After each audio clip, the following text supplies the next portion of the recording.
दिन प्राकृतिक परिवेश नष्ट हेउथुबा बेले एहा उपरे निर्भर करी बंचुथुबा मनीष समाज एवं समग्र जीव जगत सुरक्षित रहिबार लक्ष्य नै रसुलपुर ब्लॉक अग्रणी स्वेच्छासेवी संगठन प्रकृति मित्र संगठन पक्षर एक वृक्षरोपण कार्यक्रम अनुष्ठित होइछि।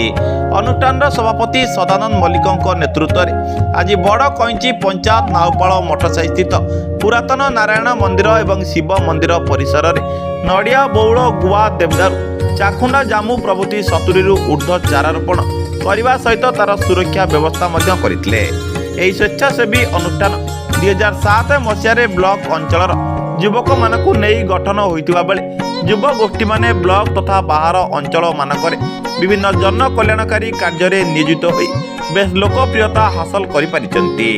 तेबे आगामी दिन में ब्लॉक विभिन्न रास्ता नदी बंध एवं धर्मीय अनुष्ठान मानकरे परिवेश सुरक्षा पाई 1 कोटी चारा रोपण करिवार लक्ष्य रखिछि बोली संगठन सभापति श्री मल्लिक सूचना देथिले। ए कार्यक्रम को संपादक विराज कुमार राउत, पिनाकी सामल, उत्तम साहू, सुब्रांशु शेखर साहू, प्रकाश दास, विजय राउत, कैलाश चंद्र रथ, सौम्य रंजन पट्टनायक, दुर्गा प्रसाद गुरु, अशोक साहू, कार्तिक पंडा, अभिमनु बारिक, रुद्र किंकर साहू, रमेश मल्लिक प्रमुख सदस्य माने परिचालना करथिबा बेले स्थानीय अंचलर आनंद महापात्र एवं प्रकृति प्रेमी तथा सांबादिक कैलाश चंद्र मल्लिक सहयोग करथिले। ब्यूरो रिपोर्ट अधिकार न्यूज।